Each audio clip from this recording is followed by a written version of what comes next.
do you consider yourself lucky to be designing computers at a time when there was this window? No, I was going to be designing. Oh, yes. Yeah, because I don't consider myself lucky for having been designing computers because I was going to be designing computers. I was going to build that computer that year for a lot of other reasons in my life for the prior 20 years. I would consider myself lucky that it was a real successful and popular product and something the world wanted, and it brought me a lot of, I don't know, wealth and fame and good things in my life. Consider that very, very lucky, and it was just at that point in time the world wanted the kind of product I was meant to build.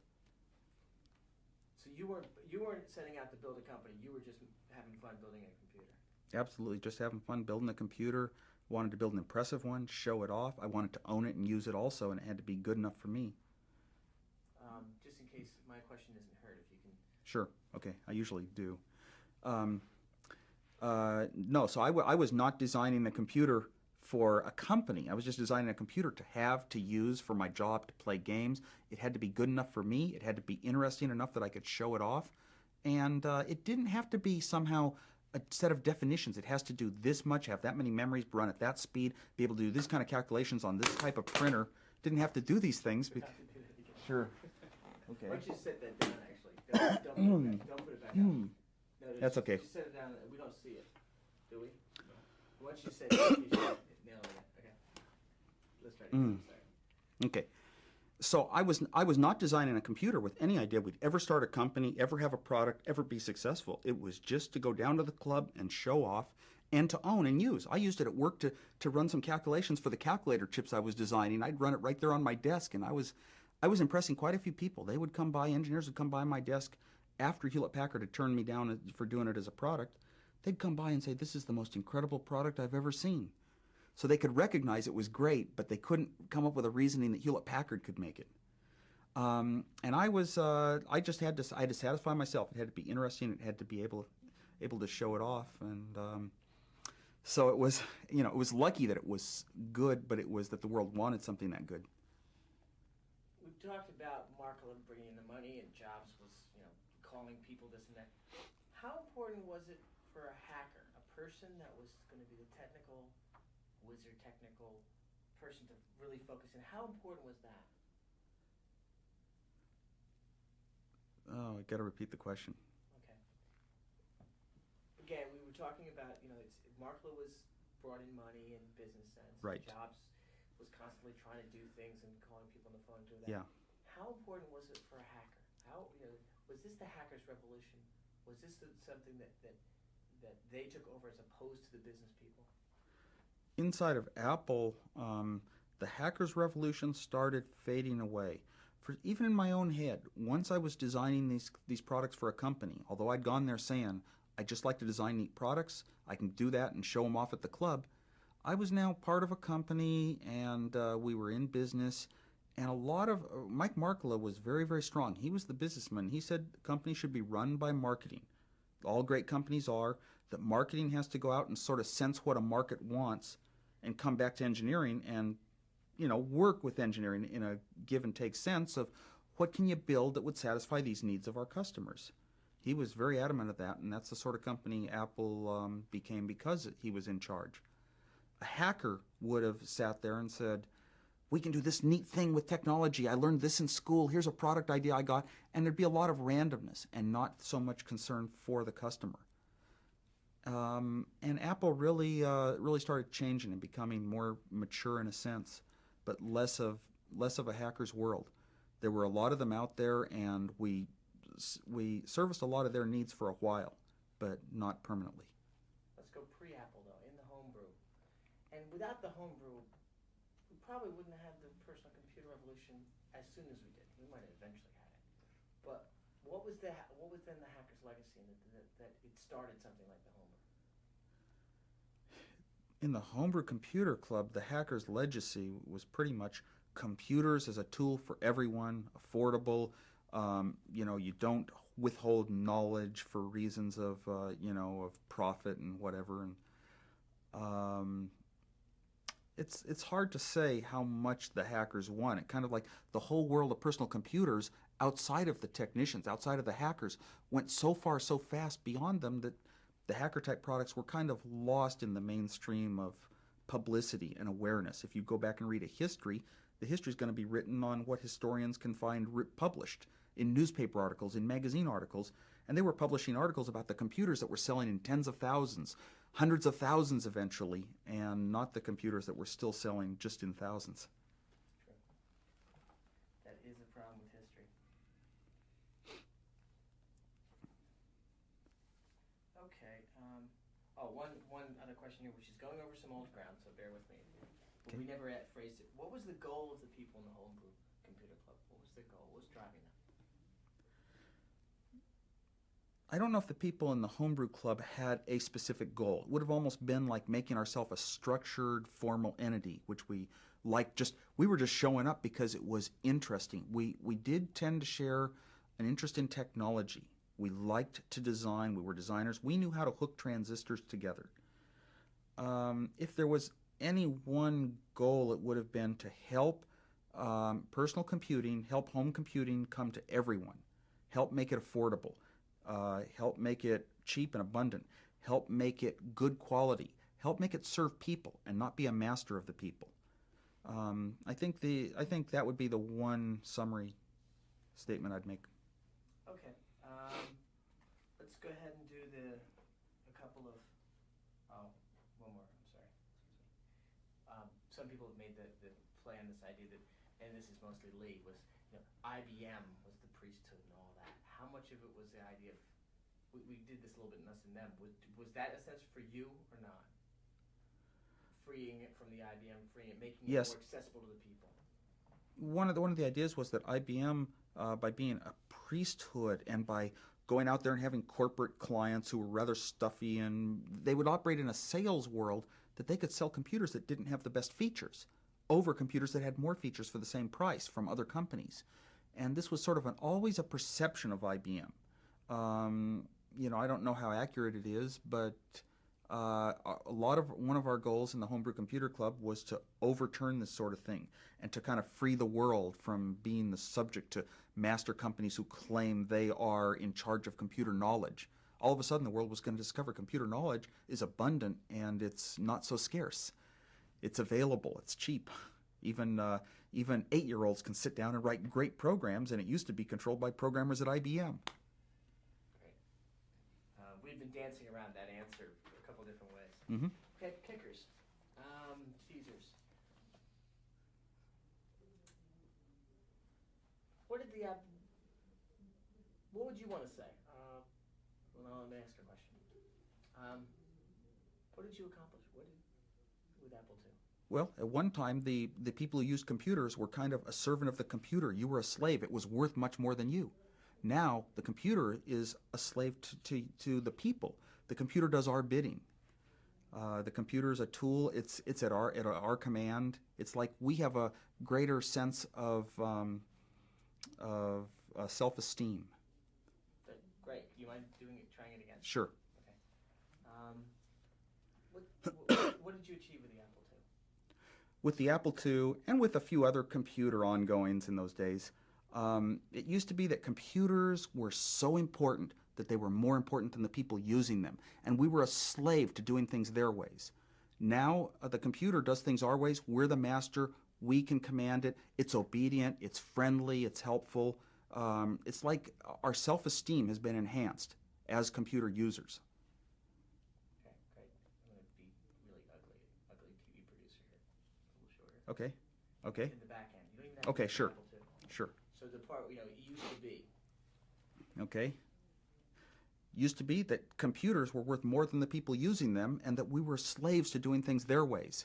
Now we're in control and computers do things our ways and they're obedient slaves to us, and we're very happy for it and lucky, and we're motivated and our self-esteem is up. Okay. I can do it shorter. Yeah, slaves to us, rather than going up, just boom, now they're slaves to us. Now they're our servants or something like that. Okay. Mm-hmm. Okay. It used to be that the computers were so valuable and huge and important that they were worth more to a company than the people using them. Now the computers are obediently at our service. Great. I'm going to be a nasty TV producer. Don't look at the camera, look at me. Okay. Okay. Tell me when okay. you're tired of me. Okay. In the ancient days, In the older days, the computer was so valuable that it was vastly more important than the people using it. It had to be protected, and I'll start over. In the older days, the computers were so valuable that they were worth more than the people using them, and we had to obey them and do things their ways. Now, the computers are obedient servants to us. What's so special about computers? Why are they so interesting? God knows why. It's like asking somebody who's interested in mathematics, what's so interesting about mathematics? Somebody who's interested in cooking, what's so interested about cooking, and recipes and the like. It's an easy thing. It's got a lot of ability. It goes so far. You can learn one stage of it, and there's more you can learn. You can advance level by level. It's one of those type of subjects, like anything you get into seriously. So you kind of can know that you're going up the level, and it's interesting. You're learning, you're solving puzzles, your mind is developing, and you can appreciate it for that even before it has some value in terms of this is how I earn my living. And they're kind of intriguing. It's like puzzles. Why are puzzles interesting? They're things you have to sit down, figure out a clever answer, and solve them, and then you have this feeling of worthwhileness. It's very motivating. I accomplished something. I figured out where that person, which one has to be the murderer. You solved it yourself. It's very personal. You own it when you've done it yourself. And everything about computers, learning how to do them, tackling a programming problem, coming up with a new clever design that's different than other people might have. It's one of these wide open fields. When did you first learn about computers, and how did they strike you back then? Boy, I started learning about computers in elementary school, and I was heavy into just normal electronics back then. This is before integrated circuits, and my father somehow would passed me a book from work on programming, and I couldn't understand it, maybe in about 4th grade. Didn't make any sense. But by junior high school, he showed me a book from back in the late 50s, some computers that they had designed, some articles about them, and I read these articles with fascination, how they used oscilloscope screens that show patterns of light, how they could use that to store information like memories. Very little information in today's terms, but I read these articles and I started picking up computer concepts, and I found it interesting at first. And later on, I got a book on Boolean algebra. And I was good at math. This was algebra, and I studied it and learned how to do calculations. And by 8th grade, built a really great science fair project. I built a few computer projects, even in elementary school, for science fairs to show off things that could, like I learned the concepts of how you would build a machine to play tic-tac-toe. And I nearly built one on a big piece of plywood with nails pounded in and transistors that a local company Fairchild gave me 400 transistors and diodes free to build a project. And I soldered all these transistors to the posts, and I didn't quite get it working. But by 8th grade, I built a working computer element, an adder-subtractor in binary. Built it out of transistors because this was before chips were affordable. And it was just out of interest. It wasn't like I got graded on it. I didn't have any friends that did it. I didn't do it because I had a group of computer people, did it all alone. I don't know why. I knew when I was doing it, it was like I'm solving crossword puzzles in a sense. I would dream computers and wake up with a solution in the middle of the night, and I learned after a while I might forget it, so I write them down. And it was like that all through my childhood. By the end of high school, I learned how real computers, the computers from the new company Digital, had the PDP-8. The Small Computer Handbook was one of the key manuals in those days that taught me a lot about computers. My electronics teacher arranged for me to go down to a local company and program computers every Friday because we didn't have computers in high schools back then. It was just a lot of factors. I was always interested and always going that direction when the opportunity arose. Even when I got to college in 1968, there were probably no universities that had computers as an undergraduate curriculum. And I went to the University of Colorado, and I simply took a graduate course. It didn't matter. I was a freshman. That was my interest. Got my A+, but I also got put on probation for computer abuse because I ran too many programs. Did you get the sense, there weren't that many people that were into computers back then. Did you get the sense that you were different, or did it matter? I knew that I was different in the sense that I would be sitting in math class in high school designing computers on page after page after page of paper and not doing the math. I'd be sitting in the back designing, and I knew that I couldn't show it to anyone else in the school. No students, no one would look at this picture of gates all connected up to each other and understand what the signals meant and how they flowed. No one knew this kind of stuff. Nobody even knew that much electronics in my high school. So I knew that I was kind of like special. I didn't think there were going to be jobs in computers for me. I thought I was going to be an engineer someday, designing the things engineers design. TVs, radios, you know, that kind of stuff. I had no idea what computers was like as a discipline, you know, to work someday. So I didn't think I was advanced in something important. I just knew that I was one of the few people that knew something that was interesting and neat. Hold on just a second. I thought I saw a little flicker from one of the lights.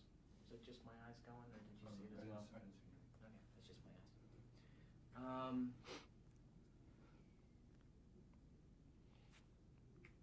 Actually, let's just keep going on the same line. What led to the cream soda computer, and what was that effort about? What were you trying to do? Okay, I had been designing computers for my last year of high school and my first year of college. I got in the habit of getting manuals for all the mini computers that companies were producing. I would study those computers, and then I got all the latest manuals from the Silicon Valley companies making better and better chips. So I'd always get the latest manual and design the computers. There were several of my favorite computers that I liked to design over and over and over and get my designs better and better and better, meaning fewer parts. And I tried to get local companies like Fairchild to give me some chips. If you can give me this many chips, I can build a computer.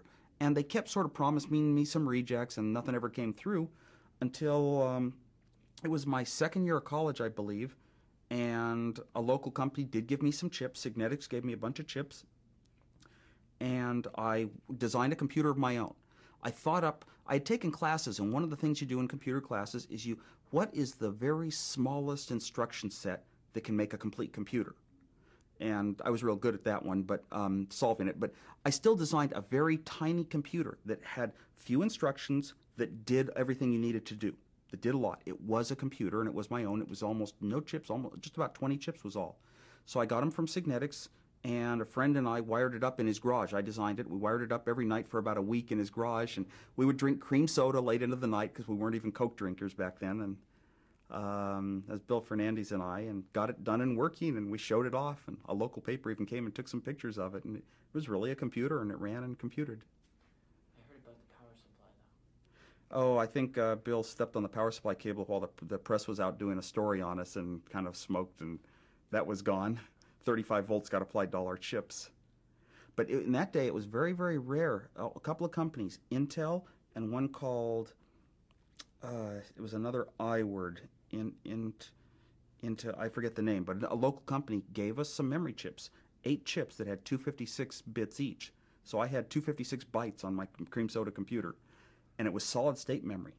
Back in 1969-70, all the memories in computers that were manufactured were core memories. Solid state memories on chips cost way too much. It was just impossible to conceive even 4K bytes of that kind of memory. Not affordable. It's amazing, now you have 4 megs, and that things have changed so fast. Yes, as a matter of fact, it was only during the Apple I design that random memory chips went underneath. They finally went under core memories, magnetic core memories in price. And that was starting with the 4K dynamic RAM, and all the other hobby computers coming out in 1975 used static RAMs that cost more than core memories, and our Apple I was the first one that used the dynamics. That was one of the real keys to our success. What was it like when you went to the first homebrew meeting? What were you expecting, and what did you find? Well, I was expecting just some enthusiasts that were interested in things like terminals. And I had just designed a terminal because I did a lot of side projects. And a friend of mine told me this club is for people interested in terminals and things. He didn't tell me it was a microprocessor club, or I would have been afraid to go, because for about 3 years I drifted away from computers. I hadn't followed microprocessors. I didn't think they were going to be worth much. I was designing calculators for Hewlett-Packard, doing side projects with videotape recorders and building my own terminals, just at nighttime. But I didn't know what microprocessors were, and I went to this meeting, and I was kind of shocked that everybody knew about these computers were coming out at affordable prices. Microprocessors were here, and I was scared to death that I was in the wrong place. And I just thought I didn't want to let anything on. I'll just sort of sit and listen. And I listened a lot that night and heard a lot of interesting things, and it really changed my life. Got reinterested in computers once I found out microprocessors were just like the mini computers that I used to design. What was your impression of the Altair? What Well, I didn't know that there was a computer being sold for maybe $400. That might equate to like 800, 1,000 of today's dollars. But there was some little tiny computer, 256 bytes of memory. It was basically what I'd built for my cream soda computer, but it was now being sold at affordable prices, and there were a bunch of people that wanted to buy it. You know, they didn't have very much money yet, because all the people at the Homebrew Computer Club throughout its entire existence were just low-level technical sorts that don't have any spare money. It takes you a year to save $1,000. And it was a real experience for me to discover that so many people knew about this computer, and they're talking about floppy disks coming out for it. And some people had visited the factory and they saw it being manufactured, and these Software Basic was taken off like hotcakes with all these game programs. You could play games on it. And every time, for any company that had computers, if you went to the company's open house, they'd set up their computers in a row playing games. It was like a typical way to show off a computer, and now you could have your own. It was like things that only belonged to companies before were coming real for people. Did you get the sense that there was this, revolution is the wrong word, but that there was a big change underway? Oh no, revolution. Thought the word revolution at every meeting. Every 2 weeks we had a meeting at SLAC, Stanford Linear Accelerator Center, and the word revolution was spoken frequently by us. And that's all I ever thought, that this is a revolution occurring. It was real obvious. These computers were so inexpensive for what they did, so popular among technical people, that they were going to just sell like hotcakes to at least anyone technical. And they did have a place in virtually every home, and the rest of the world was denying it. A lot of the world didn't see this happening. The large companies, that have ways to research the computer market, means they can research the people buying $20,000, $50,000 computers. They had no way to find out from those people if they wanted a $1,000 computer, because it was dentists and lawyers and students that were going to buy the $1,000 computers. Why is it important to own your own as opposed to time sharing? For us, in the Homebrew Computer Club in 1975, we were all technicians, programmers. We could kind of write a program for a computer for our company, but we had to give it to them to run on their computer. We were denied access to the computer in a lot of ways. And yet this was the thing we had grown up to love. When I was in high school, I told my father that someday, back then the mini computer with 4K of RAM cost as much as a house. I told my father, I've decided that someday I'm going to have an apartment instead of a house, and I'm going to buy myself a computer. I'm going to be the one person that owns a computer in the world. And a lot of us had really made that decision. We wanted a computer, but our company owned it. We would sneak time. There was one friend that went to the Homebrew Computer Club with me, and in earlier years when we were both at a local community college, he had a key, and we'd use the key, and we'd go in at midnight, and we'd sit there for 2 hours running programs with cards on this IBM computer, and then sneak back out. You just wanted as much access as you could get to the computer, because that's how you could learn more.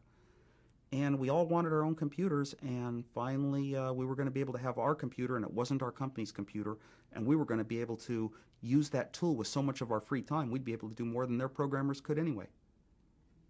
Certainly turned out to be the case, didn't it? Mm-hmm. My kids need picking up from school. Unless that's it, but yeah, sure. Need to be. Do life and times in the year 20. Wow. Big screen TV.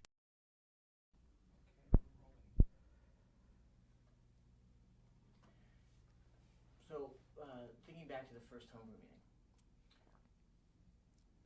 why were so many people so interested?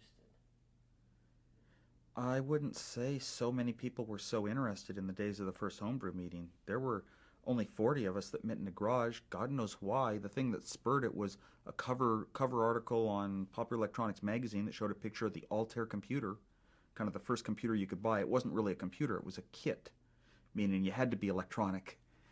And there were only 40 of us, but the club, even for that type of club, technical people, you see, the only thing we had in common was we all had to be a little bit strange. We were all interested in technology or something pertaining to strange types of people, strange things going on in the world, strange diets, strange clothing, strange ways of doing things. There were probably very few people in there that had a credit card. So it was unusual for those type of people to grow over a year to maybe 500 of us meeting every 2 weeks. But it's like we were all there just listening to every word. A lot of us were very shy, like myself, afraid. I never raised my hand and offered something to the club. Occasionally I'd submit an article of a clever program I'd written or something to the club journal, because we wanted to pass around good things. And I would haul down my TV set from home and hook it up and show off the computer every 2 weeks, even the Apple II, showing it off while it was being developed. You never heard of a successful product being treated that way by a company because they'd be afraid, well, other people seeing it is going to stop us from being able to sell it. Well, here's a case where it obviously didn't. And a lot of people would look at it and not quite be sure that we were going to go anywhere even without the Apple II. But boy, I don't know. It's just hard. Anyone who was a part of the Homebrew Computer Club, it's the sort of thing that existed once in your life and may never exist again. Because that was the big excitement. We were hearing what companies were coming out with what products. Some people were offering to sell RAM chips at a certain low price, or talking about a new product they were working on, or some other company was going to introduce. I mean, some of it was flaky rumors and some of it was good rumors, but you love to hear it. A little bit more about the showing it off and the sharing aspect. Mm-hmm. There were talks of copyright and all this at that point, was it? There was no business yet. There was no business, so there really wasn't the idea that anything you came up with, it was more or less try to offer it to somebody else. You know, if you bought it for $1, sell it for $1. Just everybody's helping each other with technology, and there wasn't an idea that somehow it's going to turn into a bunch of businesses, although a lot of companies sprung out of our club. Copyright issue really hadn't been hit very much, but one of the things was you could buy the Altair computer for, I think, $400 or $600 back then, but you had to pay another $600 to buy the basic language on paper tape. And we had a copy in our club library, and anyone who wanted could borrow it, even though only about 10 of us had computers after a year. They could borrow the tape and run it. But then somebody brought it back with a couple extra copies. I think it was my friend Dan Sokol brought it back with a couple extra copies and said, anybody can take the tapes, but if you do, please bring back more than you took.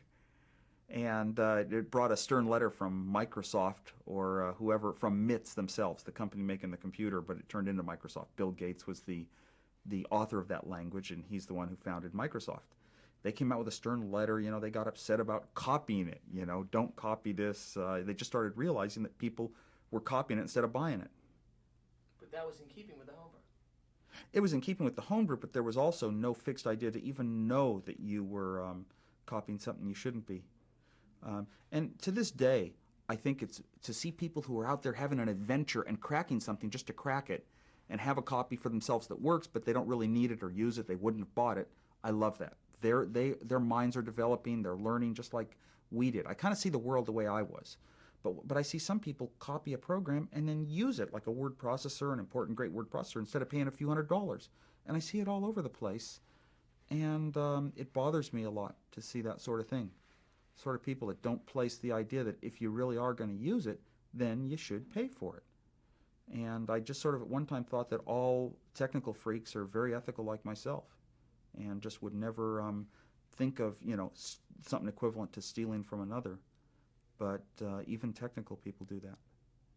How prevalent was the notion, you talk about revolutionary in the sense of us and them? And if that's the case, who was the us and who was the them? The sense of revolutionary was partly us and them, but I think it was a minor amount. We saw it as a technological revolution where a new technology was going to change the world, change our lives, allow things to be done by individuals that had never been done before, allow young school kids to find themselves.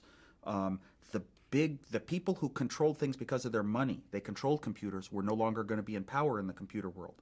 Those who were smart and loved computers and wanted to make good products were going to be, in a sense, in more power. That was the revolution the way we saw it.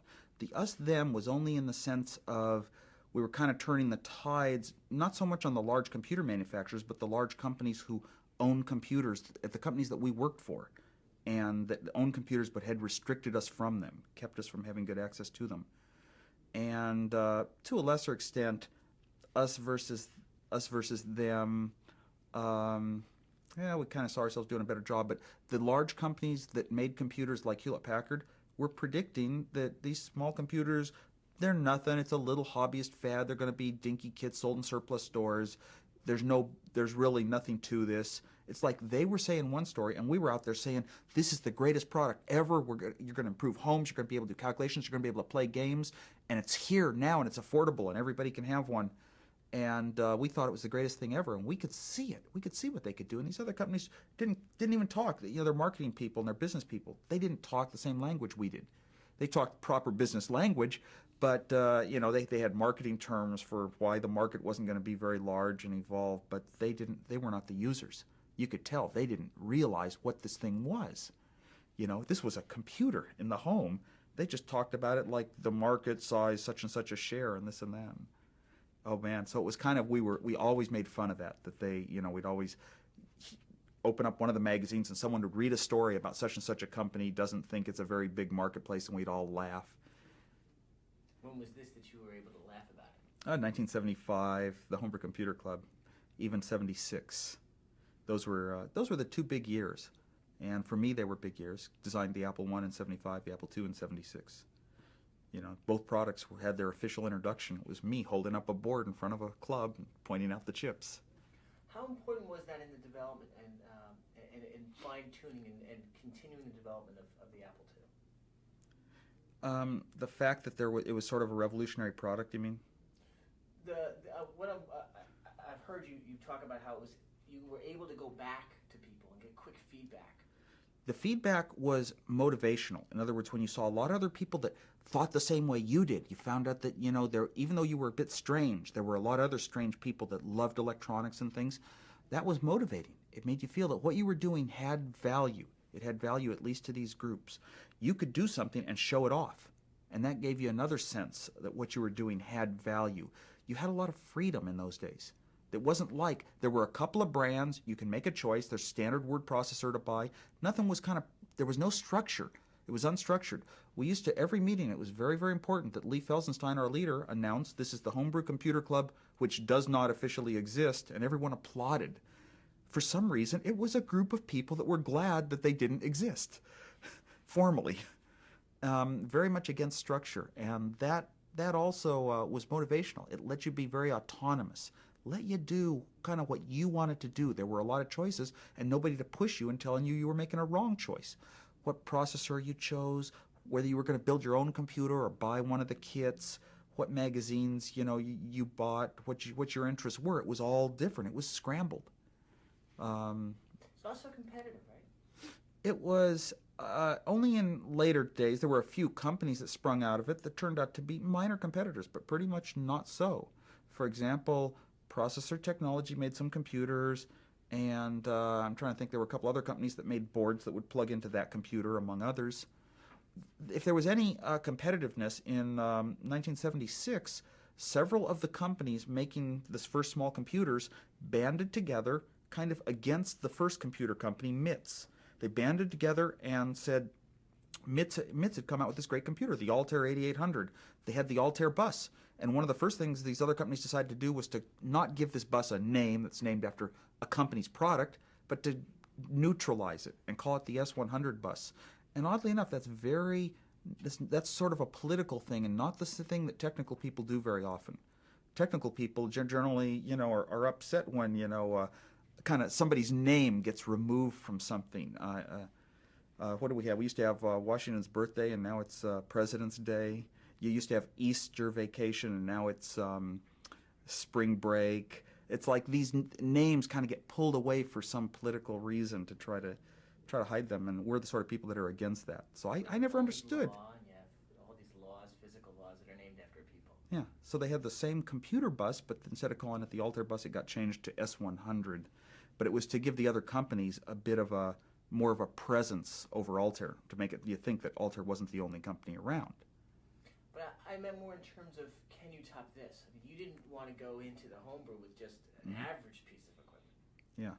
Well, I think judging most of the people in homebrew were not what I'd call top designers, the sort of people that do excellent work. They were not maybe the brightest, top students. I was rare in that sense.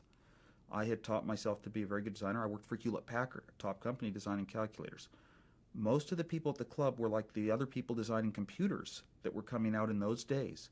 All the computers that came out were kits. Okay, that speaks of this hobbyist, surplus parts, capacitors and resistors and a couple of big inductors, This kind of world that people live in some very strange stores, not even the normal electronic stores. And their designs showed it. You'd look at their design, it would be way too many parts, way too many components, too many chips for what they did.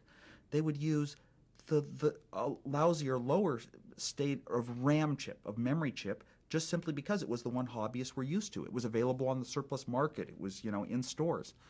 And I was, just by looking at their designs, I was not impressed technically with the other people designing computers. Most of the people in the club that I got to know, I had a similar opinion of, that they were not at the top technically. They just, motivations, we were alike. And so I was maybe one of the rare ones, where I always designed to try to do the most excellent job. I sort of knew that in certain kinds of designs, I was better than anyone else that I'd ever encountered. And I would come to the club and pull out a board that had maybe a third as many chips as another computer, maybe a fifth as many, that did the same thing.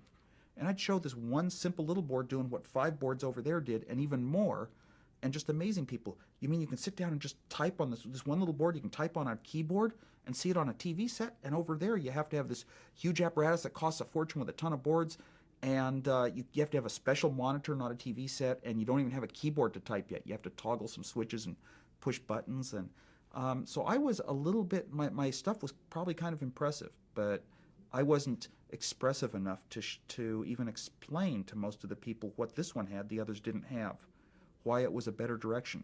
I just chose that I like computers for a couple things: writing some programs to help me at Hewlett-Packard in my job, and playing games. And I designed the computer very specifically to have some good features for that. But it wasn't like the other computers. They were just to be like normal computers that you'd buy, the normal computers that people were used to using at their own places of employment. The same style of computer that had been shipped by manufacturers for 10 years.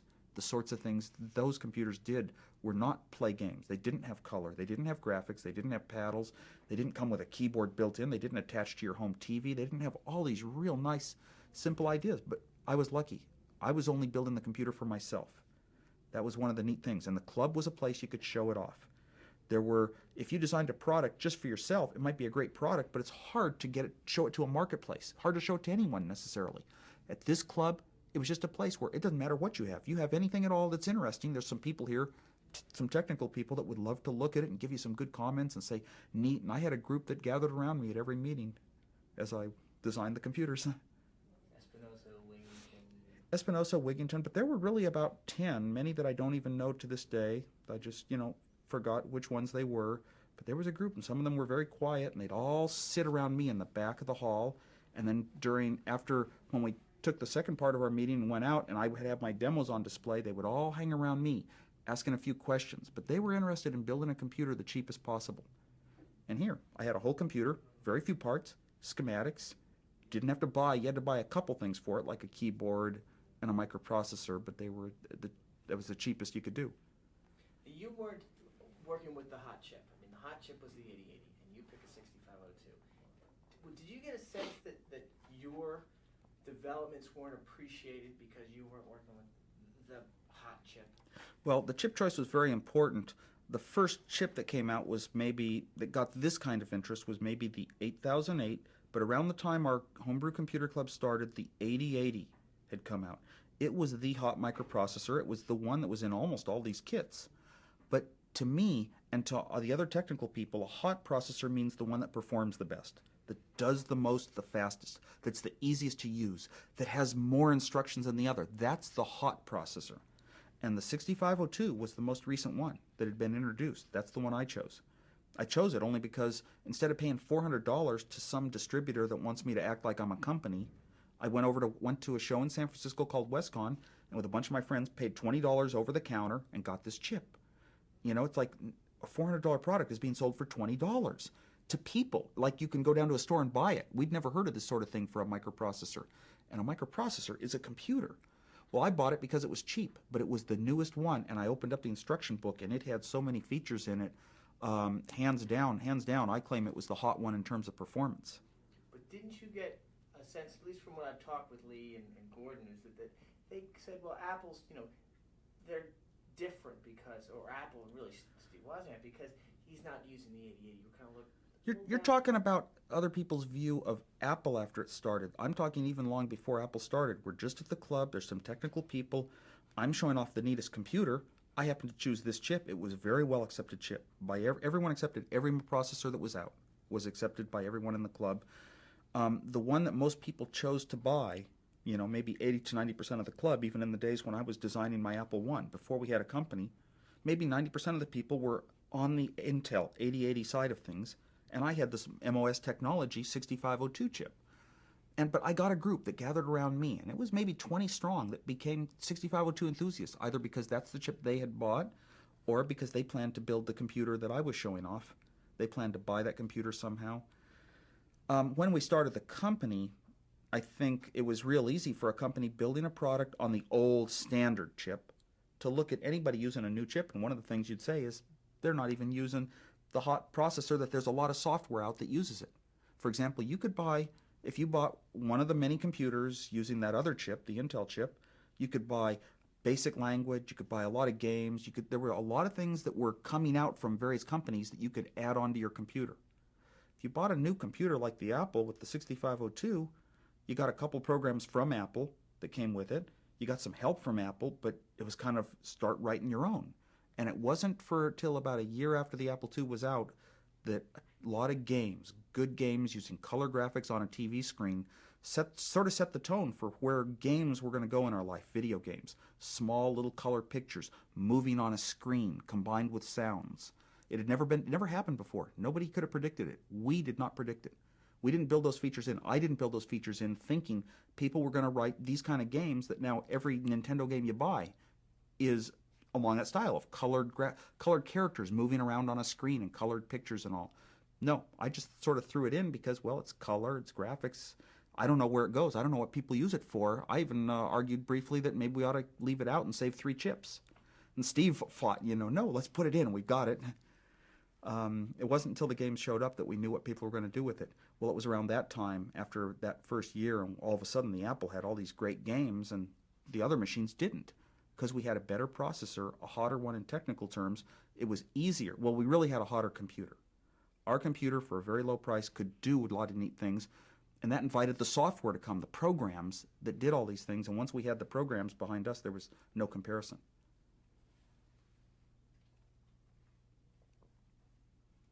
We kind of covered this, but one of the distinctions we're making is time sharing versus owning your own. What was wrong with time sharing, and how did owning your own solve that problem? I was never that close to time sharing to really speak very much about it. My experiences were that large companies like General Electric came around to our high school and showed how we could have terminals, but our school did some calculations. I think just the phone bill alone to connect to it was bothersome. It was too expensive. I even wrote when I was in high school, I wrote after a GE demonstration of their machine. I was the only one who could program. I sat down and wrote a couple little programs that did something. I wrote a letter to the head of our math department why we should have computers, why they would help people learn important things. But school wasn't into that in 1968. There was a local company called Call Computer. And for a lower price, you could call, they had a cheaper computer. For a fairly low price, if you had a terminal, you could phone them up and connect. For just a few bucks an hour, you could type away and run some programs. And it was kind of popular among the hobbyists. It was even a place where we had a low-price account that was given to the club so that every Tuesday night, I think, club members could come on at a reduced price and chat with each other through a program called Chat. They could send messages to one another. I used to I wrote a program of my own that would sit there and wait until this file called ChatX freed up. As soon as it freed up, I dumped 14 pages worth of Polak jokes into it. And everybody came back to the club meeting complaining that when they did this chat program, it just dumped 14 pages of Polish jokes on them. And Randy Wigington was a friend of mine that was supposed to maintain it for the club, and they always chastised him for, why is this happening? All these things that were going wrong with it, and nobody knew it was me.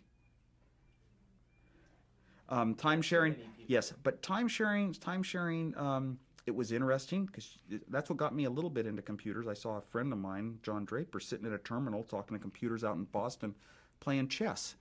But it just wasn't close and quick. It wasn't fast. Kind of time. You'd always type something and wait and wait and wait, and here'd come a slow little answer. It would type it out on a typewriter.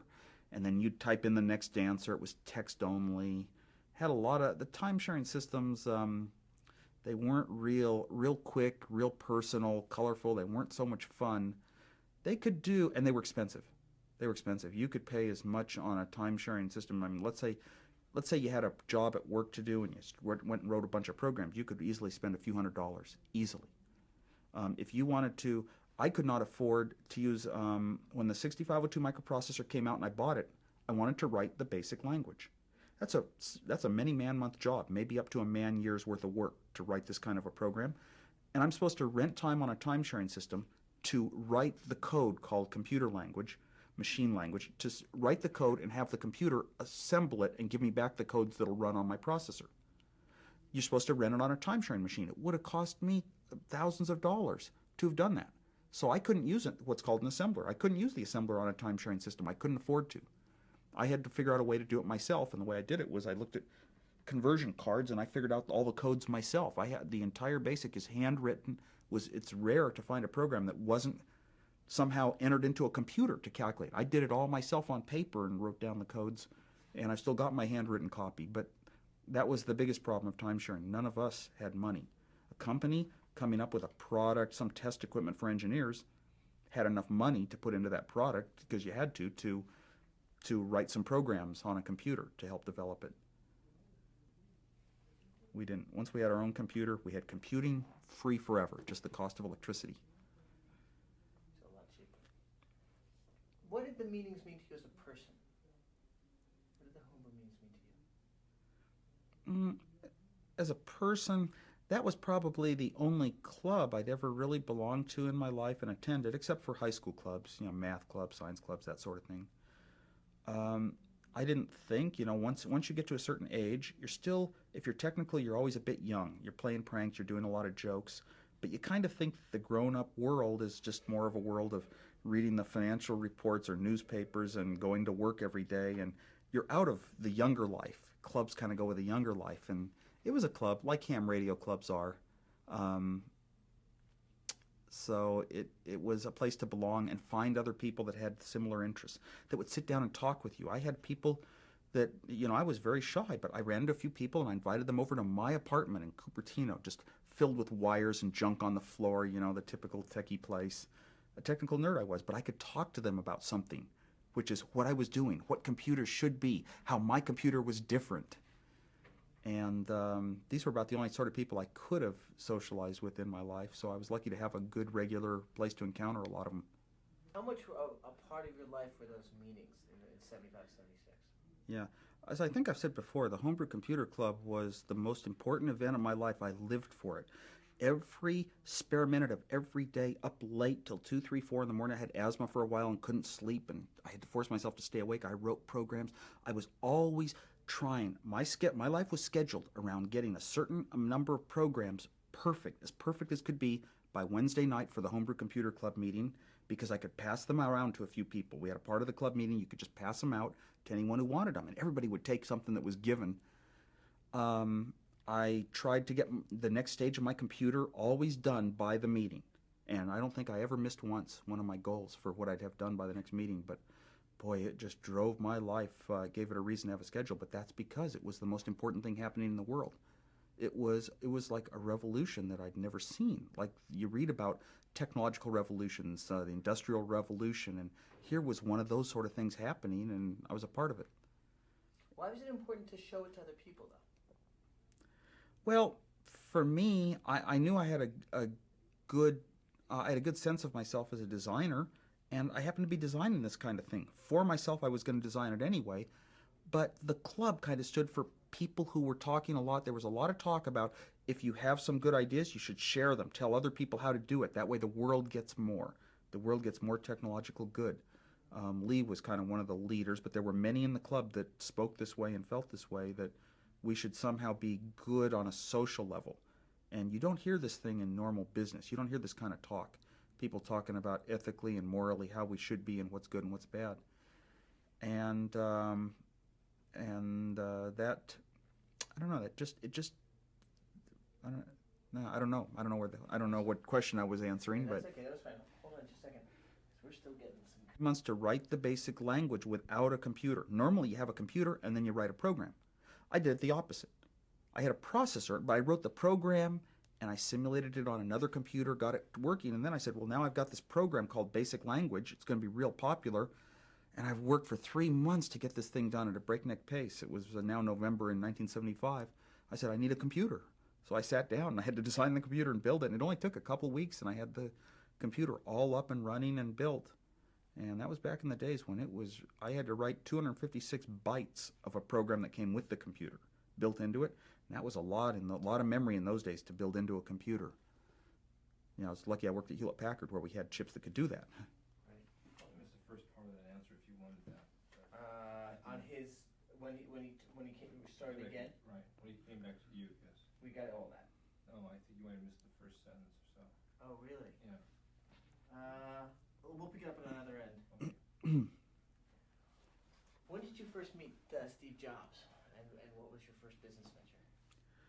It's hard to go back a lot of years and remember exactly what year it was, but my recollection is that we were introduced by Bill Fernandes while working on the cream soda computer in around 1970. I was a little bit out of high school. Steve was still in high school. His recollection is we were introduced earlier. But Bill figured we both were interested in electronics, and we both liked to pull pranks. And he thought, you really like to meet this guy. And we met each other and hit it off, and we talked about pranks we'd done and electronic circuits and the like, and got along great for quite a few years. What was his role in terms of the Apple I? How that worked? Yeah. The Apple I was going to the Homebrew Computer Club, and Steve was kind of interested and following it a little, but he really didn't have the interest to go and really do these things. But he had sold surplus parts for a local surplus company, and he kind of knew the world of buying something and selling it for more. And he was very into like Eastern religions and meditation, walking around bare feet in sandals, that kind of, almost sort of a hippie type personality, eating figs all day long. But he also, those kind of people, very often they wanted to make money wherever you can find a place to make some money and have a business of your own. Now I came back from all the computer club meetings, and I would tell Steve what they were talking about. And they might have a disk someday, a floppy disk on these things. And his first reaction was, maybe it could do time sharing and replace the time sharing company. And he started coming up with ideas right away how this thing could be turned into product, how it could be marketed. And he knew that I was a great designer, and so he kind of stayed on top of it, largely through me. He attended some meetings also. Well, I designed the Apple I computer, didn't have a name yet, just to show it off at the club, pass out schematics. I would go over to people's houses and help them build these things. And Steve saw the interest. He saw that there were a lot of people that were interested in getting schematics, building their own somehow. But he also, he came to me and said, well, it takes a long time to wire it together, to solder wires onto all the chips and interconnect them. It takes a long time. There are people that don't want to spend that much time. If we make a PC board, then all they have to do is plug in the chips, solder them one time quickly, and everything's done. And they save a ton of work, and everything, has a better chance of working, etc. And so his idea was we start a company to sell boards. It costs us $20 to make a board. We sell it for $40. And we kind of envisioned selling 50 somehow. We'd get our money back. I didn't think we'd sell 50 at our club because I'm thinking, how many people are really into the 6502 and going to buy a board for $40? I didn't think it was going to be 50 at our club. But I saw a narrow part of the world. Steve always saw a much grander part of the world, and he had bigger ideas, and he was the one who would be driving to move on some idea that might have potential either to be successful in a business sense or to be successful in somehow bringing this technology to people. I don't think he was motivated the same way most of us were by the sense of now we're freeing computers up. I think his motivation was always more in a business sense. It was good if it was business, good if it made a profit. He was just interested. He was young. He had a lot of time and a lot of energy. You need someone like that to make a product successful, to get on the phone, to talk people into it, to show them what it has. Your own excitement will sometimes carry over to a person in a store who's deciding to buy a couple computers because he just opened a new computer store. It'll carry over, and he'll see, if you're so excited about it, it must be good. Part of, and that really helped everything. You need a person who wants to hustle and whose motivation is to have a successful company. That wasn't your interest, though. So no. Kind of two different roles. No, even well, it was real easy to start making Apple I computers because we made them in the garage. I was moonlighting. I had a full-time job. I had money to live on. I had an income. Steve lived with his parents. He didn't need an income. We didn't make money with the Apple ones. We only built maybe 150 of them. The Apple II was our first big computer, and we had to form a real company. That's where the decision came to me by the fellow who was going to join us as a third partner and put up all the money and guide the business, in the sense of he knew what kinds of people to hire, how to organize the business, what should be paid attention to, how to speak to money people to raise more money. Mike Markla had a business experience, but he told me that I had to quit Hewlett-Packard. It has to be a full-time Apple. I said, well, I saw Hewlett-Packard. In my mind, I was young, shy, scared engineer, and I've got a good lifetime job at Hewlett-Packard. Security. And, I can be an engineer forever there. And he said, no, you gotta leave. I said, well, but I've designed 2 computers. I've written the basic language. I've written all these demo programs. I've designed cassette interfaces and this and that. And I've done all this in 1 year, just moonlighting. Why don't I keep doing that? No, Steve, you got to quit. And I made the decision at first not to quit. And it wasn't until a friend of mine who'd done some computers with me, the one person ever in my high school that understood computers also, he worked at Hewlett-Packard, and he told me that, Steve, you could be an engineer, start a company, you can go into management and get rich. I couldn't be a manager ever in my life. I saw corporate politics and things like that. That was not my life. All I was a designer. I wanted to design neat computers and write neat programs. But he said, Steve, you could be an engineer and start this company and just be an engineer your whole life and get rich. And then I realized he was the first person that I realized there's another person out there that accepts that you can start a company even though you don't want to be a businessman. You don't want to run a company. You can have other people do that. You can simply start a company, and I can still design, I can still do what I love doing, designing good products, writing good programs. The thing is, the company is just a way to help turn it into money and get good stuff into other people's hands. So I changed my mind. What was it?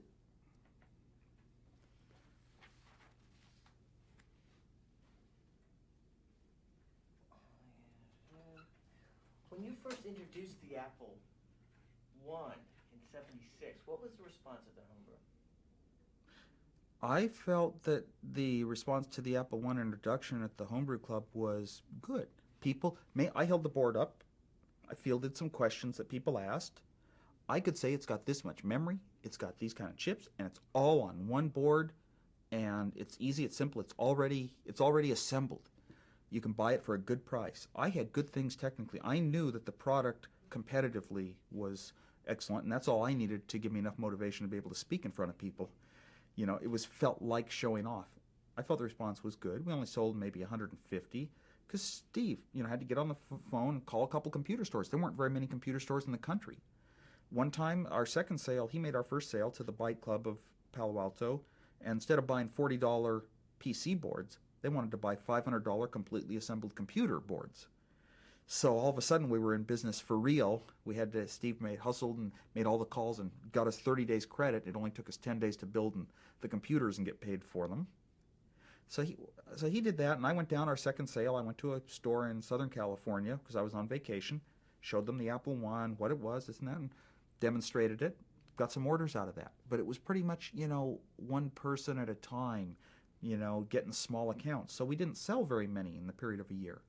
And by then we had the Apple II. We even saw the Apple II coming, and part of the Apple II introduction was we said you can turn in your Apple I for a real good refund or a discount on an Apple II. Good idea. It was a feeling we did that out of just wanting to do something good for the people who had trusted our company and bought an Apple I's. Where was it that you sold your calculator and Steve sold his fan? What? When we decided to form a partnership, the first thing we had to do, we formed a little partnership. He had 45%, I had 45%. Ron Wayne had 10% because we trusted Ron to solve any disputes. But once Steve started getting credit on a lot of parts and we had tens of thousands of dollars of credit, Steve had no money and I had no money. What if something goes wrong? They were going to get it from Ron Wayne. So he sold his 10% of Apple back to us for $800. But we formed the partnership, and go back on the question again. Sure. Well, where was it that you sold your Yes. calculator and he sold his? At what point was that? Okay, right at this point, to do this partnership, we were going to make those PC boards that cost $40 each. Well, the trouble is you have to pay somebody to lay out, put tape on a board for a couple of man-weeks of work. You have to pay somebody several $100s just to tape up the boards. Then you have to go down to a company that's going to make the boards for you and tell them, make me 50 or make me 100, and you have to pay them so much money per board. So we needed money, and I had a Hewlett Packard 65 calculator, which I sold for $500. The thing is, working at Hewlett Packard, I knew that next month we were coming out with the HP 67, and my employee price was going to be $370. So, in other words, I didn't take a risk. I knew I was going to be able to get a better calculator for less in 1 month anyway.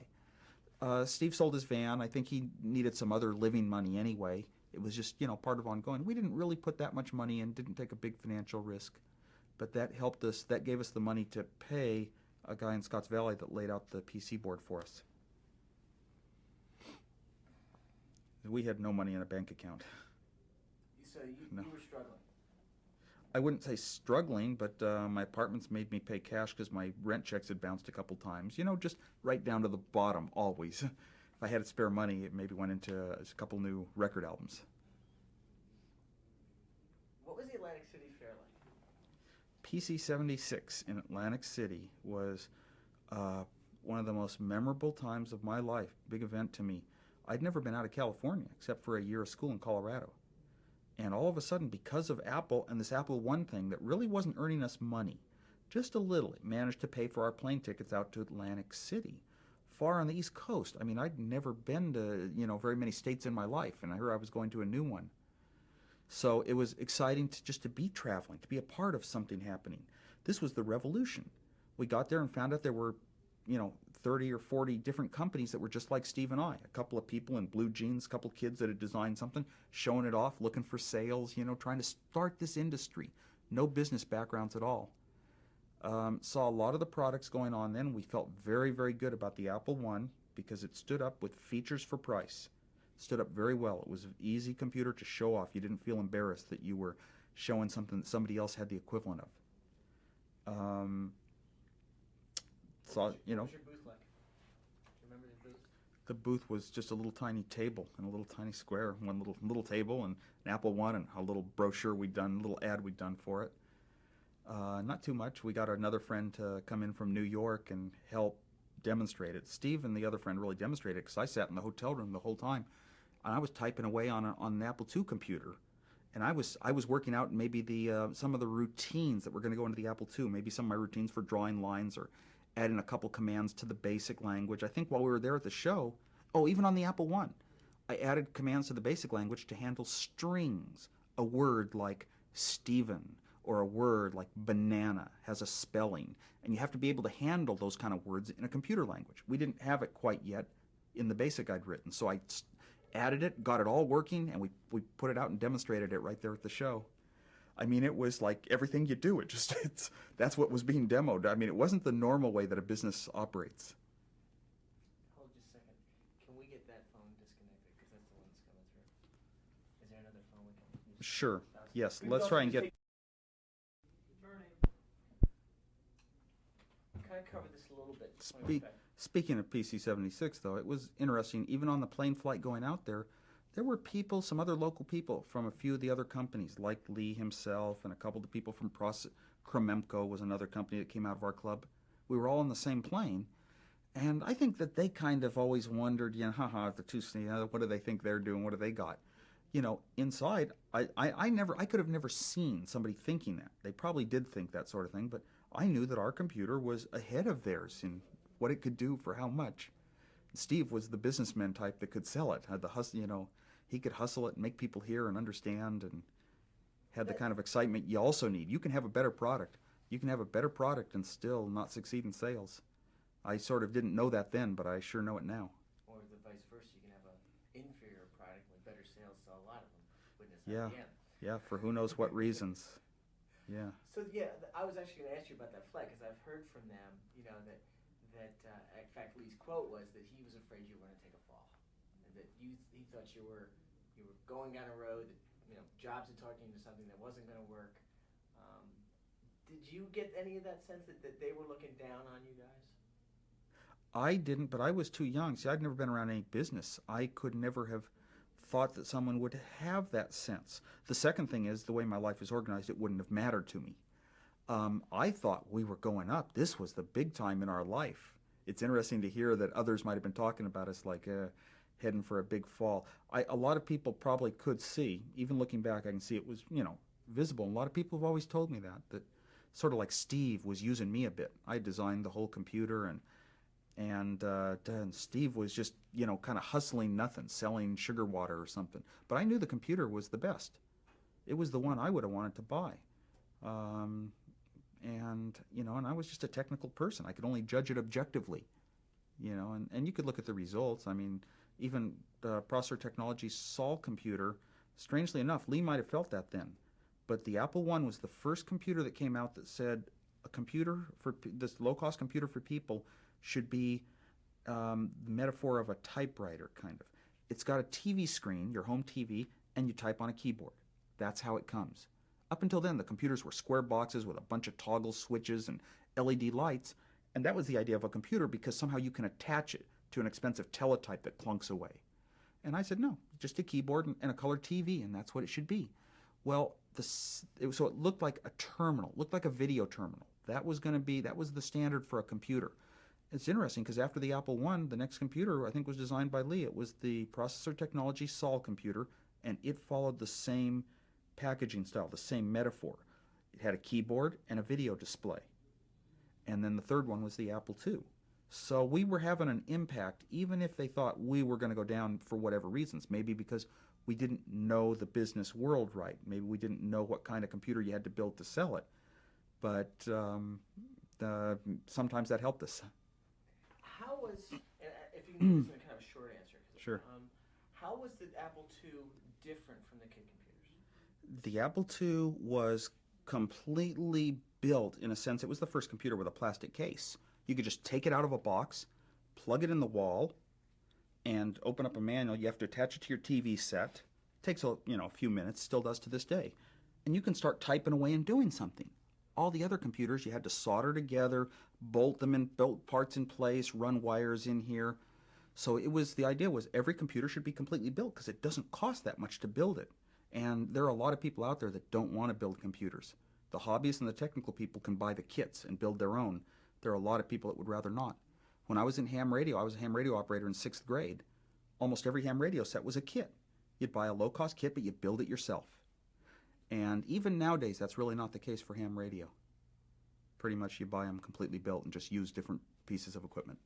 Why is it important that it be in a plastic case and you could plug it right in and start using it? The Apple II was only important to be in a plastic case because we wanted to build a lot of them. We investigated, wood, metal alternatives seemed more likely because it had to have a better appearance, better styling that was more something you'd think belongs in your home. We were going to sell it to thousands of homes.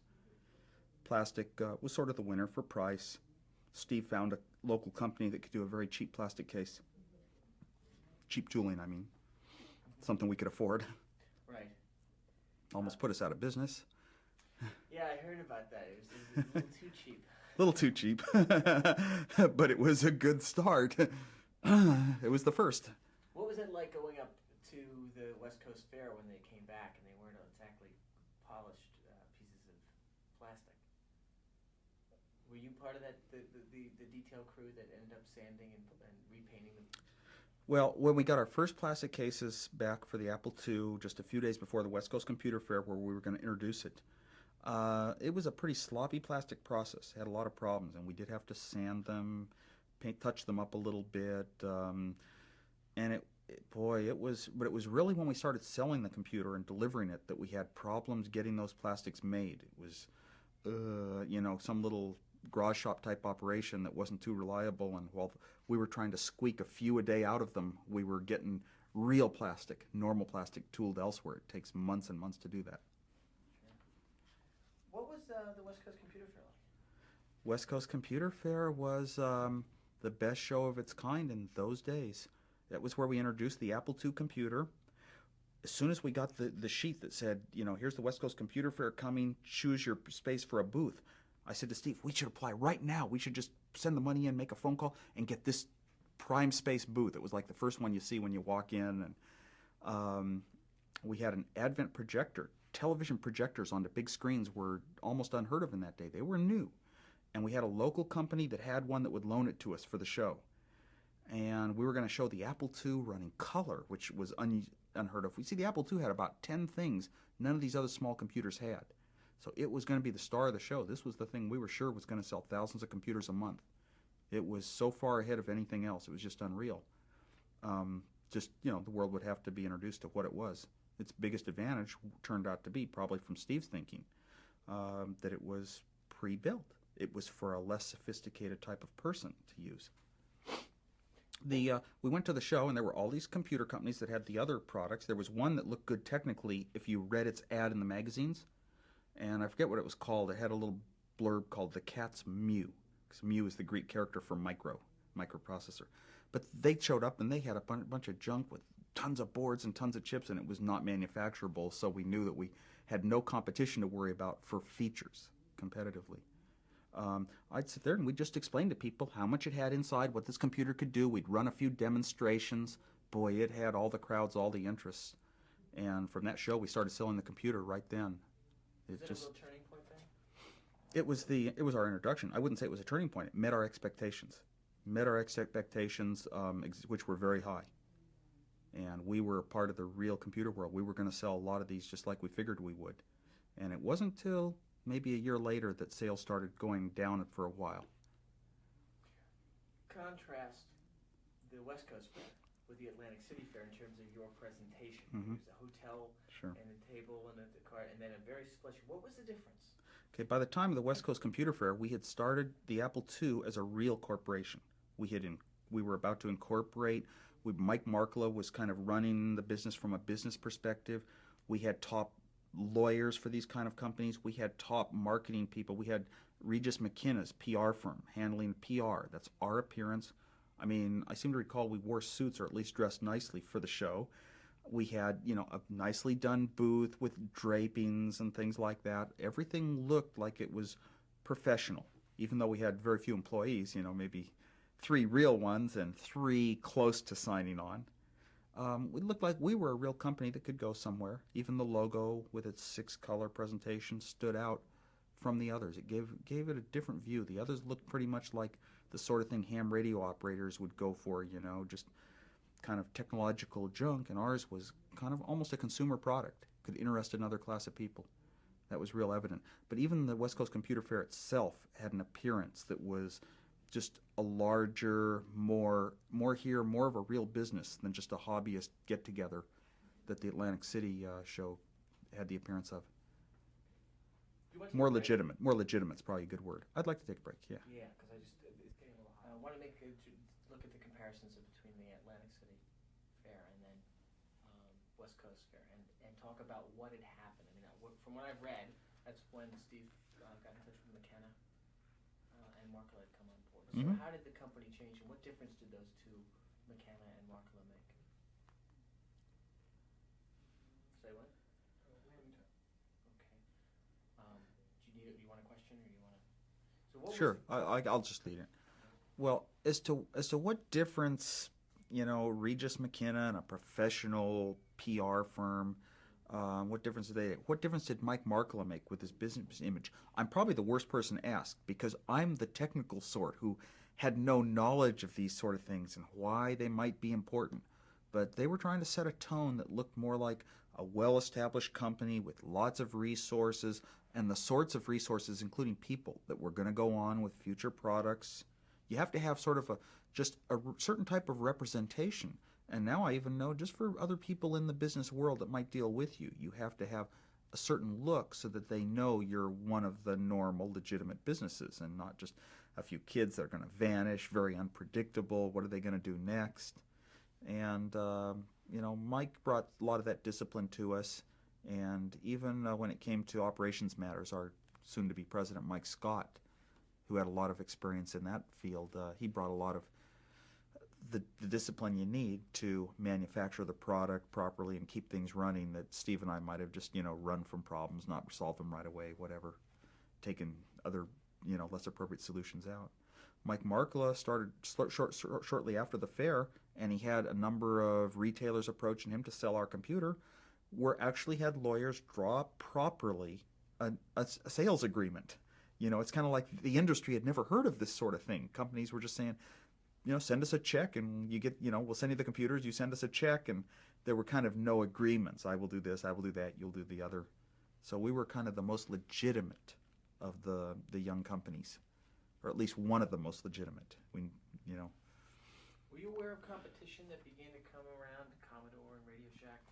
Did that affect you much? Hold on 1 second. I'm sorry. Okay, go ahead. Okay. Well, the competition part of it, we knew we had a hot product with the Apple II, and we had no money. And before we ran into Mike Markkula and he decided to join us and loan us $250,000, a lot more of today's dollars, before that happened, which was a very unusual way to finance a company, we didn't have a business plan or anything, we went out looking for venture capital. We looked at selling our computer to Atari for a few $100,000, you know. Steve thought we could get this kind of money, and I was shocked. I couldn't believe it. We tried to sell it to Commodore, and Chuck Peddle came by our garage one day, pulled out the Apple II. I ran it through its paces. We gave him a demo, talked about it. He was interested in it, but he went back to Commodore and said, no, we can do a much cheaper version of a computer. We'll build in a cheap display, and we'll use different types of memories, and it doesn't have to have slots to be expandable. It doesn't need color. It doesn't need paddles. These are all gimmicks. And he had a different approach in computers, and it took them a while. Commodore came out after the Apple. Radio Shack was third. For the next couple of years, those were the three names in personal computers, meaning not a kit computer that you have to build yourself, but a computer you can take out of a box and start using pretty quickly. The competition didn't really bother us because the first computers, the Radio Shack and the Commodore, were so much less than the Apple in terms of features that we could price ours high, have a very huge profit margin. Everyone wanted an Apple. The only holdback was it cost more because we priced it so high. Probably cost us less to build than either of the others. I'm sure of that. We were afraid of some oncoming competition. Companies like Hewlett-Packard and TI that knew a little bit more about making products might come in. Steve was particularly anxious and scared that, you know, if you don't run with a new product every 6 months, you're out of it, you know, because that's the message you get from marketeers of consumer electronic products your whole life, is that every 6 months there's something new that makes everything else before it obsolete. We didn't really have much competition. In other words, retailers deciding they would rather handle the Commodore line or the Radio Shack line. It was easy to get shelf space in virtually every computer store in the country, and they were all new. They were just opening up for us. Now, the competition was resolved. The competition between the Apple and the Commodore and Radio Shack computers was resolved in a little over a year's time, because what happened was the first programs needed very little memory, and they ran and played games on the computers, and people liked them, even if they were on a little black and white text computer or if they were on the nice colorful Apple. But the programs got more and more sophisticated, and one major thing happened by 1978. All of a sudden, good programs came out, like the first spreadsheet program that could do a whole bunch of calculations up and down several columns on your TV screen at once. And that was called VisiCalc. But a program like that needs about 16K of memory. The Apple had the ability for 48K of memory, but the Radio Shack and the Commodore were both limited in their upper model to 8K only. 8K only wasn't enough for a good program. So all of a sudden, we were the only ones that could have this good spreadsheet program, VisiCalc. And also, we invented a floppy disk around that time. But you need a bunch of memory in your computer to run a floppy disk. The amount of memory the Radio Shack and the Commodore had wasn't enough. They could not easily add a floppy disk. They had to go back to the drawing boards, and that cost them a year and a half. That's where Apple won. Tell me about the floppy disk. That was your design. How did that start? How did that project start? And what was it like trying to finish it? Okay. Well, when you start out with a computer, and one of the first things you do is, well, I'm a hardware designer, among other things. Let's go out and design some peripherals, some things you can add on to it. For example, a board that will connect it to a printer so people can print out their results. That was one of the first projects. A board that will connect it to a modem so it can use phone lines to access larger computers and the like. There are a few other ideas you can come up with for boards that do different things that you plug in. Mike Markkula had actually had a couple of personal projects he'd been involved with. One was color math, for printing color math problems on the screen, and that was because he had a 9-year-old daughter and kind of wanted something that would, fit her life. But also he had a checkbook program he had initiated, and he had Randy Wigington program it, and I helped out a little. And this program let you keep your checkbook. But it had a couple of problems. One of them was our computer only handled integers. It didn't handle numbers like 37.04.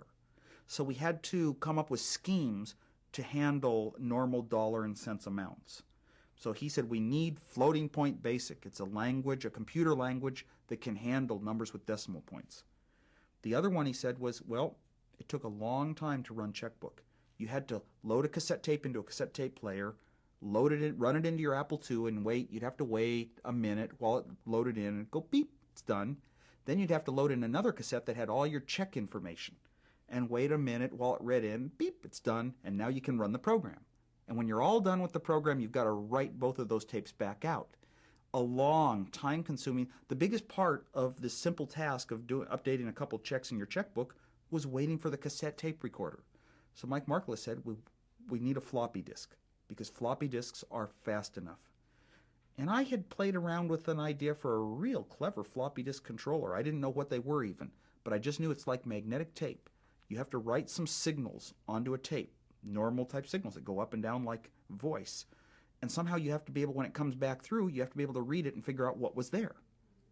That's all I knew about floppy disks.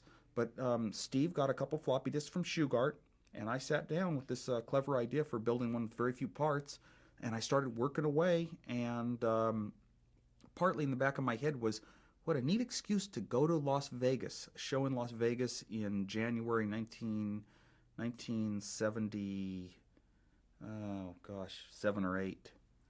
1978. Well, I thought, what a great chance to go to Las Vegas and see the bright lights in the city that's in movies if I can show something off. Well, Mike, I can get a floppy disk ready to demo then. And he said, okay.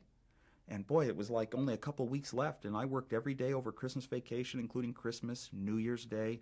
Randy Wigington came in and helped write some software for me, and we got enough going. I got the hardware finished. This clever little circuit with only 5 chips did what normally 50 take, and Randy wrote some programs that wrote the data onto the disk in the right order, and we pulled out our scopes and we got it working. We went to the show in Las Vegas, and the floppy disk meant a lot because you could store several programs on one floppy disk at a reasonable cost. You could say run checkbook, run color math, run Star Wars, run whatever, it was all there, kind of accessible, a lot of storage, fast. And that really, that plus the calculation program VisiCalc, which was good for small businesses to keep track of some of their account information. Those two alone made the Apple the sure winner in 1978. By the end of the year, we were backlogged hugely. In fact, Brooklyn and Frankston, I talked with them, and they said, I asked, why did you write for the Apple? He says, memory and disk drive. Oh, You were the only exactly. guys that had it. Yeah. And so, yeah, and we hadn't totally, we sort of did it for other reasons, but they fit that product and quite a few others. So that was another almost serendipity. what was it like? I read that you were finishing it while you were in Vegas, and you were Yeah. going out to play gamble. And then ready. What was that?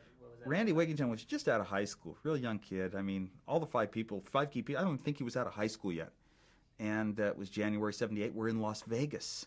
And I had been to a couple of casinos, like with my mother-in-law in Reno, and I showed Randy, kind of taught him how to gamble a little, play some craps, and he would gamble a little, stopping at casinos, but we'd walk down to the convention center, and I still didn't have the floppy disk completely working to where you could say run checkbook, and it would run. But I was real close, and we went down there all night long, programmed away, tried this, fixed that, tried it over and over. We finally got it finished at 6 in the morning. And then Randy said, let's make a copy of the disk, so we'll have a copy. I said, good idea, you're thinking. We were so tired that what we did was we copied a bad disk onto the good one. But I finally restored it by about 8 in the morning, and we actually showed it off. And yeah, it worked fine, and boy, it started gaining some interest from that day, and we knew we had a real product. And then we sort of stopped changing the floppy disk, and we started thinking out a strategy for what type of floppy disk. I had basically, Shugart built into their floppy disk had about 30 chips. And I just thought, well, more efficient. I just bypassed about 20 of them. I think we wound up only using 4 of their chips. And so Steve Jobs went to Shugart and talked them into making us a cheaper version that didn't have as much on it, because they had a lot of stuff in there that you really didn't need if you implemented the floppy disk the way we did. And the product was turned out to be rather easy to take from there into production. I was so proud of my design. I sat down and I laid out the PC board myself, taping little Mylar strips, Came in every night. I was in every night till, 2 to 4 in the morning. Last technicians have left. Taped it up, and it had to be so pure and have very few holes in the board. And then I figured out a way I could make it one less hole, so I scrapped everything and redid it for another week. And very seldom do you find the engineer. Normally an engineer doesn't get the chance to lay out his own board. You give it to somebody else who's paid less money, and they lay out the PC board. But one of the neat things that happens when you cross disciplines, when you do the design, but you also lay out the PC board, is you can spot that the PC board layout would be a little bit cleaner if I changed the design. See, normally the guy who's laying out a PC board can't dare change the design. It's not in his authority, his mandate. He's not allowed to do that. So that was kind of interesting, and it was neat. And a few people over the years noticed how very, very tiny and tight that board was. I would start the company. He didn't say it, but it's easy to figure out that he was going to have 26% now and Steve 26%, so the two of them together would control all decisions. They didn't quite trust me from that point on in the same way. But you all had 26 at that point. So Yes, but the two of them... Any two could be a majority. Oh, yes, but the two of them were always working on the business. I was just like the technician who might get in the way with my, technical or whatever, more or less predictable reasons. How important was Mike Markle to the company? Mike Markle, no question, he's the one who made the company. He doesn't get the credit because Steve and I are the young kids who came from nowhere, just scrambling around, building computers, showing them off, becoming successful. It's the story that's easier to tell and easier to sell. Mike Markle had a business background. He'd made $1 million on a stock option at Intel already. So he was sort of successful already in his own right, and he's a stable, business-type person. But it's real clear that every step of the way he knew how large we could get. He knew what steps we had to take to get there. He spent a lot of time reading business magazines, financial magazines. He even told me in the early days his thing was making money, and this was how he planned to do it, and how large we were going to become. Almost everything he predicted came about. With some of my business experience now, I can look back and see where he was coming from. He was right on target, but we didn't know this. Steve had no business background, neither did I. We just thought if you have a neat product, you can sell it. I read somewhere, or maybe it was an interview you gave, that at the West Coast Computer Fair, he was like looking around for competition, and he saw a bunch of people in jeans, and that meant that you guys were going to make it because you didn't have any competition. Do you remember that conversation? How he was at the West Coast Fair? Very, very, very vaguely. That sounds like Mike Markle certainly would have been happy to see that everyone else was in jeans. He did come to me at one point, though, at the end of the show, and he said, we're going to make it. This thing's really going to go. But my impression was that he was coming from the point of view of there were so many people in there with that kind of interest. That was why we were going to make it. Possibly it was that we were businesslike and the others were hackers or hobbyists and, technical nerds. Maybe that was what he really meant. You've always designed neat circuits. The Apple I, the Apple II, the disk drive. Why do you take pride in that? Obviously you do, because otherwise you wouldn't do it. I was self-taught as a circuit designer. I just looked at manuals of chips and started teaching myself, but I always made it a rule, like a game, to try to get it to fewer parts is better. And I excelled at that. I was very good at every thing I ever designed. All sorts of hobby projects I designed for other companies, moonlighting, things I designed for Hewlett-Packard, the Apple computers. Very proud that my design was much fewer parts than all these other little companies coming out. And I don't know, it just makes you feel that you've done something yourself that's so valuable. It's motivating. It gives you a lot of energy. It makes you want to show it to people, talk about it, go on and design the next thing.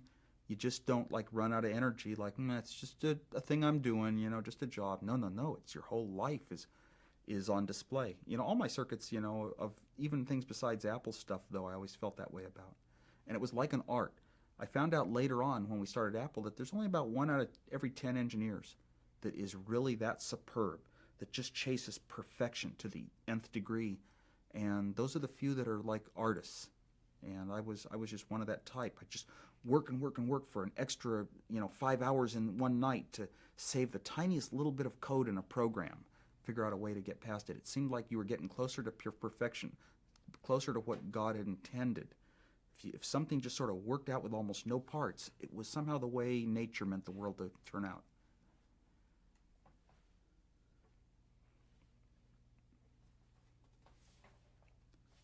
How important were user groups in the growth of Apple? User groups took on a more formal structure during the years that Apple was growing. They started out like the Homebrew Club, kind of loose, just a few people, technical interest. They had computers. They started buying computers. They started growing in size, getting more organized to have separate interest groups and how they would run their meetings and presentations of affairs going on, presentations of new products. And I'd say that was very, very important to Apple because Apple was kind of this new thing that people didn't know what it was yet. Today it's easy to know what a computer is, to buy tons of software and programs that tell you what it is and how to use it. Back in those days, you didn't have that kind of communication tool.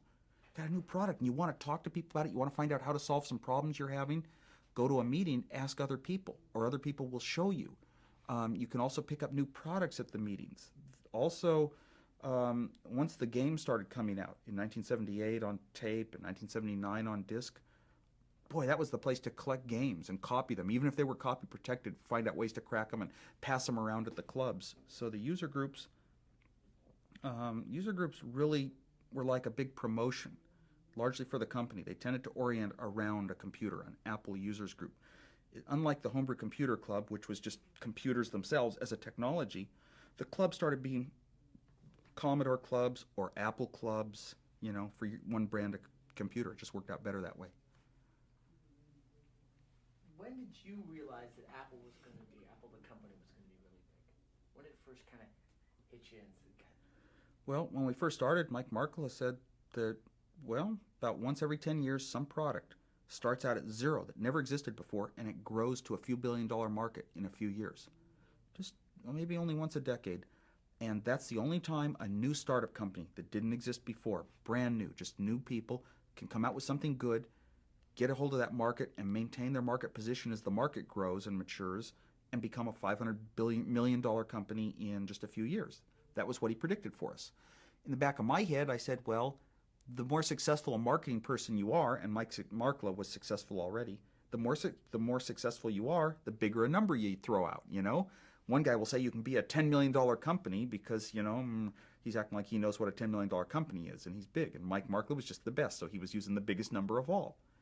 And I really, didn't have any feeling for what that meant or if it was possible. And it was really quite a bit later, 1979 sometime, maybe close to when we were going public. I was in at Apple, and Steve kind of grabbed me and said, we made more money than our parents, in their whole lifetime. And maybe he and I were each worth a few $1 million by then. And it just sort of, right then, I just sort of realized it. I'd never thought about it till then. It was kind of stunning. And then it just kept going up. Things kept increasing for us. What was it like when it was public? I was starting to lose a bit of interest. The company was becoming a little more structured, maybe 50 to 100 technical people and lab manager and section managers, it was kind of, structured. And what my need wasn't what it had always been, which was I was the key person to get certain types of computer peripherals done, or write a piece of code, or fix this, or answer the phone for somebody. There were jobs that I alone could do in the early days, and all of a sudden now we had a lot of bright people, and you could assign a job to this person, that person. There were 50 jobs going on. I couldn't do them all myself anyway, and I just didn't. This was the company I'd started, and it was harder for me to just sort of sit back and do one simple task at a time. I could do anything I wanted, but it felt different. It was a little bit of a depression. And now we were hot onto the Apple III, and the Apple III had very little interest for me. I'm not business-oriented. I didn't need a business computer, which it was. I loved the Apple II, the game machine, plus I had the most to contribute to the Apple II because I was so familiar with it. Knew how to design new things for it, answer questions for other people in the company. We went public on the strength of the Apple II sales plus the Apple III as an upcoming product that was going to sell to business. How did you feel though when you realized that, or I don't know how much you were worth, and I don't really care how much you made, but certainly over $100 million. How did that hit you? That, my God, we've made all this money. It did hit me, but it had hit me slightly before the going public, and then the stock was really liquid. In other words, what it was worth, you could sell it even before being public. There were private investors, and there was just a procedure for doing it. We just went public because the timing was sort of right. Just public image of Apple, how much press we'd been getting. We had a new product coming out. It was the best time to go public, and we were going to be forced to go public anyway eventually, just due to the number of shareholders was increasing as employee stock options got fulfilled. I was secretary of the company back then, and I signed every stock certificate, and I saw how fast people were giving them away as gifts, and employees were getting them, and I knew that the number of shareholders was going up and up and up, and I knew that was going to sort of make it logical to go public eventually. So we went public a little sooner than Mike Markle was predicting. No, it'll be another couple of years. And as secretary of the corporation, I saw all these stock certificates, and I thought, I think it's going to be sooner than that, and it was. Well, there was the WOZ plan too, right? The WOZ plan, that was really interesting because I had a private investor that was willing to buy a certain amount of stock from me, and I could get a couple $1 million and be really, secure for a long time and have a nicer house, and I was ready to do that. And I thought, well, if I'm going to sell it to some outside investor, and this company looks like the hot thing going, why don't I sell it to the inside people who are helping make the company, and don't really, have stock? So I sold it to engineers and marketing people at Apple, limited the number of shares they could each buy so some guy couldn't try to get rich. Yeah, the WOZ plan, sold stock in the company to about 80 people, just took up a list. You could have 2,000 shares each. And it was a price that was, deliberately, it was low. It's what an investor would have been happy to give me then, but I'd rather do it to insiders, and many of them over the years are very fulfilling that they wrote me and said it would enable them to buy a house, was the usual response. And I always felt good about that. No one's ever done anything like that. It was very strange. Our lawyers were a little scared about letting that one even happen, I think.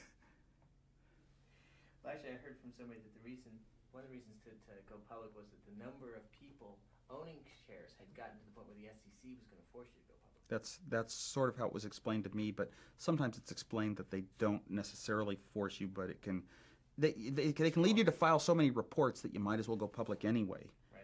Also, there was something besides the WOZ plan, which is there were identified, I think, 5 people who had been employees in an earlier date and had not received stock. And their presence, maybe they weren't an important job in the company, but if Bill Fernandez hadn't been there wiring stuff up, joking with me, chatting with me, I wouldn't have felt good about what I was doing. He was a part of this little startup when we were 8 people. And there were about 5 people I identified in that category that just hadn't been compensated, and they were such a key part to what had happened. And each of them, I think I gave them a large amount of stock. Later on proved important in their lives. But they deserved it. In my opinion, Mike Markle might disagree. In business ethics sense, no, what they do is not important. It can just be purchased. It's not some rare element, but I don't know. It's like if I deserve to be this successful financially, then so did they. They were a part of it. It's a nice way of doing it. Thinking globally. Excuse me for dancing around. I'm just kidding. I'm trying to make sure we cover all the areas. What's been the impact of the personal computer? How has it changed people's lives? I think it's a tool. There are certain things that we did before. We kept certain accounts balanced, did certain calculations to see how a business would go or how our checkbook was going, or we kept lists of the records we owned, kept mailing lists and those things, did it by pencil and paper. This was just a more efficient tool. For a lot less effort, you could get these things done. It really helped usher in the day of computer games or television video games in your home. It just set a tone that there's a new kind of product that can help some people with things that they can do at home. Or now it's really even a small business tool. It's just less expensive. It allowed us to do a lot more less expensive. For example, when I designed the Apples, we had one computer in my lab at Hewlett-Packard. One computer. It was a mini computer, definitely about as powerful as the Apple II when we first introduced it. And yet it was shared by maybe 80 engineers. Those who needed it would go and run a program on it. And we'd take turns all day long using that computer. Well, now you walk into an engineering lab and almost everybody has a computer on their desk, and they just and the total cost for the entire lab is just as cheap, and yet they've got better computers. It's like the price to performance. It's a rare thing that somehow the price for the same machine, the price has dropped like 100 times just in the last 10, 20 years. it's very few things drop in price. You know, it's really amazing. It all boils down to how they make chips. Well, that's what's the good part of this, that we get to tell that story leading up to this, so that'll be pretty clear. How did it change the field of computing? Well, now you had a very, I think it increased the performance level, what was demanded of a program to be a very good program. It just raised the level that a program had to perform at. Maybe because there were so many more people. If you wrote a program now, it could go to 1 million people easily if it were very good and very general. And boy, it was worth putting in all sorts of fine finished touches, making things very understandable, very forgiving. If you make a mistake, it has to be kind of gentle with you and, you know, not rude, and it has to give you ways to escape out and give you options to try something else, suggest what you might have done. These sort of concepts, they were kind of well known among some people, but there weren't resources enough to put them into programs that were just going to be used by computer people in a computer company who will always be expected to do the right thing. So the programs had to become more personal, you know, have some color attached to them. And this was just a greater demand on the part of the consumers. The sort of people buying computers were not technical anymore. Certainly. I read somewhere that you, and I think you mentioned it to me when I was here back in January, that you were lucky because you were in that window where a person can make a difference. Yeah, in computers, there was, back in the days when we see pictures of computers that filled up rooms. Obviously, to build huge machinery that filled up rooms, it took dozens and dozens of people working on a key computer project for a company like Univac or IBM. And then all of a sudden, in 1975 and 6, we had this little window where a significant computer could be designed by one person, and it could become a huge successful computer product. And now here we are again, where companies like Apple and IBM, you know, have to put dozens of man-years into designing the next computer and planning how to market it. It's like now we've gotten up to, it's a complicated world where one individual can rarely make a difference anymore again. Why are we talking to you and not to Lee Felsenstein or all those other people that were designing computers at that time? Well, you're talking to me instead of some of the others designing computers at that time because Apple as a company was so successful that it hung on. Apple sold a lot of computers, kept managing to supply it. My role was I designed a very good computer with a lot of new features. I thought them out, and it turned out, but if it had turned out a failure, you probably wouldn't be talking to me. If we'd gone under and some other company's product had been more desirable, Commodore, you'd probably be talking to Chuck Peddle. It was really true. Why do you think Apple was successful? I think Apple was successful because it appealed directly to a less sophisticated user, not a computer technician, but somebody who could make use out of the computer. The sort of person who was smart enough to use a pencil and paper and figure out some notes, or wanted to make drawings, or wanted to play games, but a less sophisticated person technically. We approached them. Our advertising said, Apple, the name Apple kind of suggests something that fits in your home that anyone can understand. It's not a technical metamorphosis of, you know, words. We appealed to that sort of person. We tried to supply them easy solutions that were understanding, and they existed. Turned out that was a big market that had been unseen in prior years. They existed. They bought a lot of our computers, and it made us successful. You know, it might be that some of those steps we could have gone a different direction and been just as successful, but that's the one we went in, and we were successful. For example, we could have stayed a game company forever, you know, and then maybe we'd only be as successful as Nintendo, which is the same as Apple. So it's, you know, we went in the business direction and we were successful, but it wasn't the only option.